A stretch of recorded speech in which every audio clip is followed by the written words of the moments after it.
In today's class, we will be discussing heparin from a cardiopulmonary bypass point of view.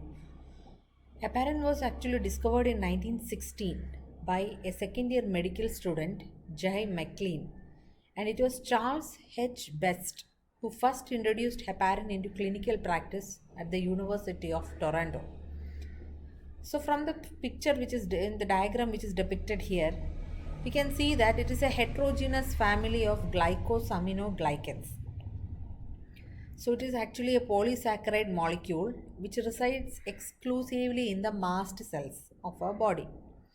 So this is a diagram showing the basic structure of heparin, which has a disaccharide containing L-iduronic acid linked to N-sulfated glycosamine. So there is another molecule known as heparin.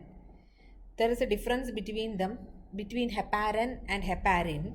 So heparin is L-iduronic acid linked to N-sulfated glucosamine residue, while heparin is actually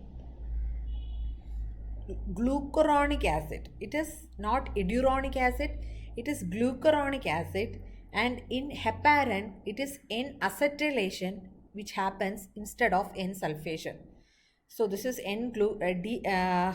predominantly glucuronic acid and N-acetylation in heparin, while it is N-sulfation in heparin and L-iduronic acid which is there in heparin.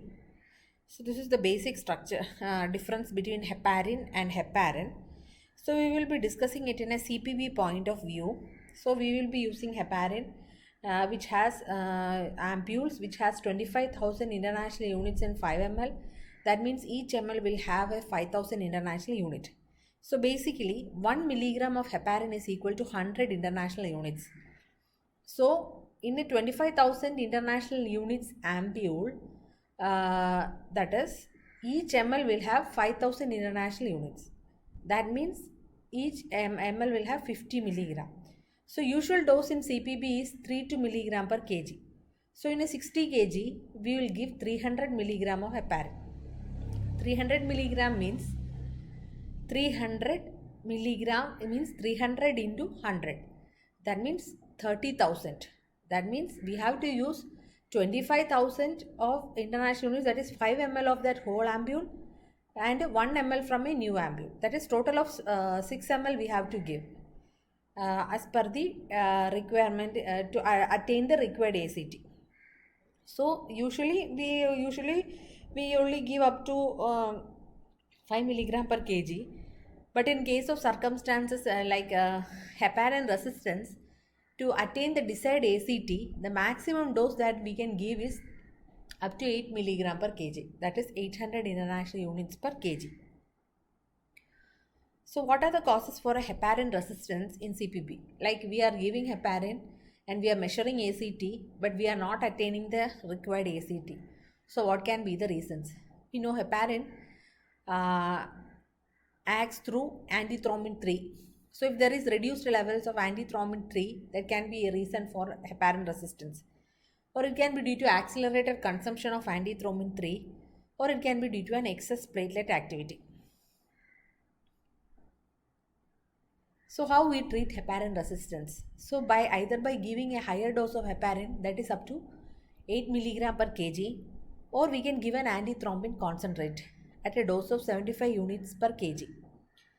So antithrombin concentrate is not available in our setting. So usually we give FFP because 2 units of FFP can increase the antithrombin levels by 10 to 15 units. So usually we give FFP in our practice, and also other things we can consider other anticoagulants if available.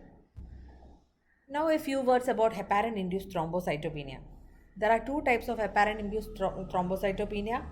Heparin induced thrombocytopenia 1, which is an early onset type, in which there is only mild thrombocytopenia, and usually onset is between 3 to 5 days after starting heparin. And this heparin induced thrombocytopenia 1 developed due to the binding of heparin with glycoprotein 1 and activation of platelets. While heparin induced thrombocytopenia 2 It is a very severe entity. Onset is usually 5 to 15 days of starting heparin, and here there will be severe thrombocytopenia, the count going less than 1 lakh. It is actually an immune mediated response, that is, platelet factor 4 will be there inside. There is a factor known as PF4. So PF4 will be there on the surface of the platelets. So on giving heparin, this PF4 will bind to the heparin molecules, and this PF4 bound heparin molecules will activate the immunoglobulin G, and this immunoglobulin G activation will result in an immune complex formation between heparin, PF4 and IgG4, resulting in increased destruction of platelets, resulting in one is there will be thrombocytopenia due to increased immune destruction of platelets, because these platelets, these activated platelets which are bound by heparin and PF4 will be destroyed by the splenic macrophages, and in addition there will be platelet activation also. That will result in an increased platelet aggregation and a result in more chances of that is, it results in like a primary clot formation that result in thrombosis also. So it is more severe, and here there will be thromboembolic complications even though there is thrombocytopenia, and recovery in heparin induced thrombocytopenia takes up to 5 to 7 days. So how we diagnose heparin induced thrombocytopenia? So usually a clinical diagnosis made by a fall in platelet count during heparin infusion. That is a new onset. That is, there is no other history of any fever with thrombocytopenia or anything. Just a purely new onset fall in platelet which is detected after starting heparin infusion. So the lab confirmation for heparin induced thrombocytopenia is by serotonin release assay. This test is usually serotonin platelet activation. If platelet activation occurs, then only serotonin release happens. So if with therapeutic dose of heparin will be administered, and we look for is there any release of serotonin. If there is serotonin release occurring in therapeutic dose of heparin, that is a lab confirmation for there is PF4 antibodies on platelets which get activated on heparin administration, and resulting in a platelet activation, and thrombotic complications can occur. And the most specific test is detecting ELISA test for detecting antibodies to heparin PF4 complex. So treatment of it is, we should never give platelets because it is a thrombotic state.